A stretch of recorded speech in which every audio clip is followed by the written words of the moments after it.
գազբանում, ցուցմունքում ինչ է տնվում ոստիկանը, հա, ինչ է ըստ իրեն դեր ունեցել պարոն Մխիթարյանն ինչ արել, որ ձերբակալել են, եւ պարոն Մխիթարյան, դուք բերման ենթարկվային ինչ-որ բան եք պատմում, որ կիսատ մնաց, հիմա կարող եմ ամբողջացնեք, 7 հոգով էինք հաշվում, ինչ էր կատարվում, ինչ եք տեսել եւ արձանագրել այդ բանը։ Նախ առաջինը ես ձեր հարցին պատասխանեմ, տեսեք, այդ ցուցմունք տված դուք որ հստակ ինձ հարցնեք, որ ոստիկանը, քանի որ ես քիչ առաջ նշեցի, որ ձերբակալման արձանագրությունը կազմել է այլ անձ ոստիկան, իսկ հարցաքննվել է այլ անձ, որ ընդհանրապես Ռուբեն Մխիթարյանի ձերբակալման հետ առնչություն չի ունեցել, եւ այո, շատ տեղին էր ձեր հարցը, երբ որ մենք այդ տեսագրությունն ենք դիտում հարցաքննության, նա անգամ Ռուբեն Մխիթարյանին չէր էլ ճանաչում։ Ռուբեն Մխիթարյանին, երբ որ հարցաքննում են այդ տուժողին, չի կարողանում նկարագրի Ռուբեն Մխիթարյանին։ Այդքան չի տիրապետում գործի տվյալներին, բայց արձանագրվել է, որ իբրև թե ինքն է այդ ձերբակալման արձանագրությունը կազմել ու ամեն ինչից տեղյակ է, ինչը որ չի համապատասխանում իրականությանը, ինչին նաև մենք անդրադառնալու ենք։ Այդ տեսագրությունը մեջ է կիսատ պահ է մնում, տեսեք,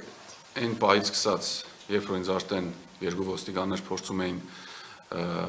ուղեկցել դեպի ոստիկանական մեքենան, գնալու ճանապարհին ես նաև այդ պահին տեսա, որ իմ մոտ իհարկե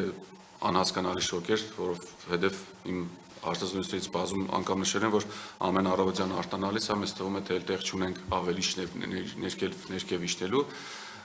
սակայն այդ պահին հասկացա, որ մի աստիճան էլ ևս մեկ անգամ իջանք, որովհետև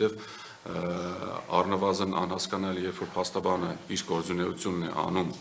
ու բառի իմաստով որևիցե ոչ իրավաչափ գործողություն չի անում, ինչ հիմքով ու ինչ իմաստ կա ձերբակալելու կամ առնվազն բերման ենթարկելու, ճանապարհին ես նաև տեսա այդ կադրերը նույնպես սոցկայքերում կար, երբ որ գետնին քաղաքացիական հագուստով անձ էր, այսինքն ոստիկան չէր, ու վերջինիս շուրջ այդ պահին ֆիքսեցի, որ բավականին մեծ թիվ ոստիկաններ կան ու առնվազն անհասկանալի էր, թե ինչ էին անում, քաղաքացին գետնին ընկած, 7-8 ոստիկաններով շրջապատել են ու ասում է, որ նաև լրագրողին ասացի, որ ավելի շատ աղմուկ է այդ մասով բարձրացեցի, որ նաև այդ մասը լուսաբանվի ու կադրերում երեք նաև Facebook-ով ես տեսա, որ այդ մասը